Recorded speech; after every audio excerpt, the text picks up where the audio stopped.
Hey everyone, welcome back to the channel. Today, we're diving into the story of a man whose name became synonymous with fraud. A name you've definitely heard before, Ponzi. But who was the man behind the infamous Ponzi scheme? Let's unravel the tale of Charles Ponzi, the charming swindler who promised the moon and delivered a whole lot of nothing. Our story begins not with a grand financial empire, but with a young, ambitious Italian immigrant named Carlo Ponzi. He arrived in America in 1903 with just a couple of dollars in his pocket, but $1 million worth of dreams.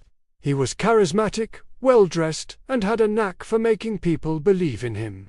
After a series of odd jobs and a few minor run-ins with the law in both the US and Canada, including a stint in jail for check fraud, Ponzi landed in Boston, ready for his big break. And boy, did he find it. One day, he receives a letter from a company in Spain. Inside is something called an International Reply Coupon, or IRC. Now, stick with me here, because this little piece of paper is the key to everything.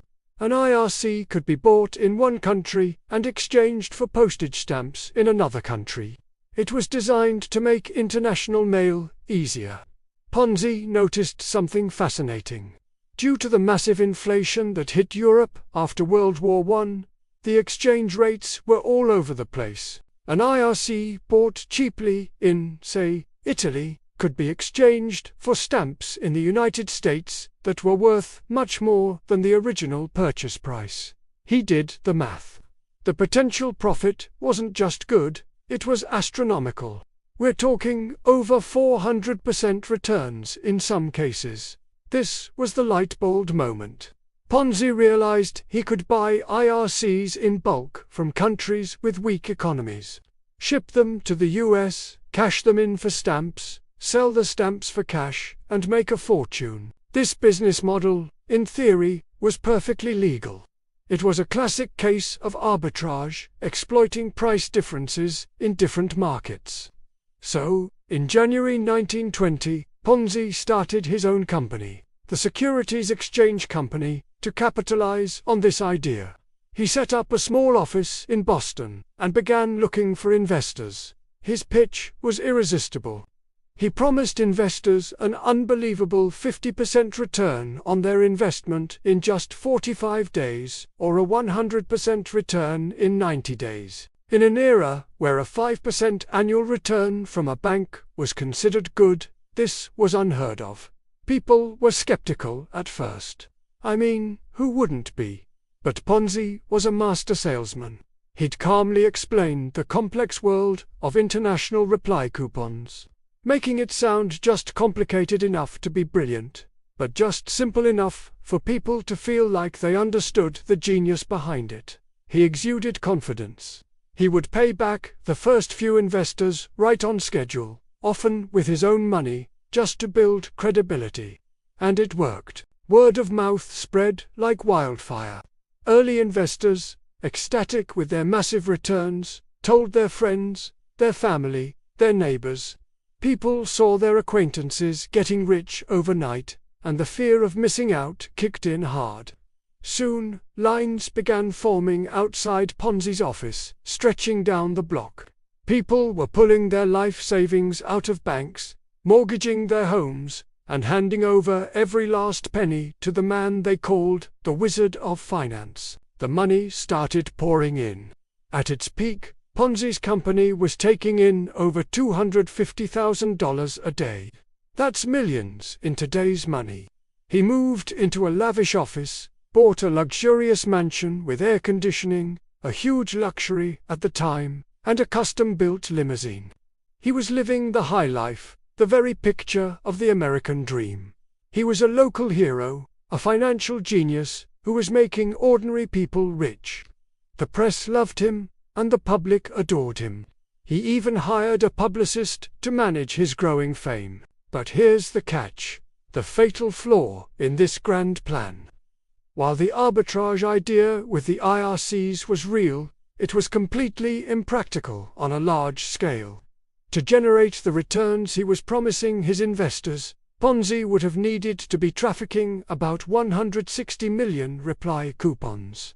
The problem? There were only about 27,000 in circulation worldwide. The logistics of buying, shipping, and redeeming that many coupons were impossible. He wasn't actually trading any IRC. So, where was the money coming from to pay off those incredible returns? Simple. He was paying early investors with the money from new investors. As long as new money kept flowing in at an ever-increasing rate, he could keep the illusion going. This is the classic structure of what we now call a Ponzi scheme.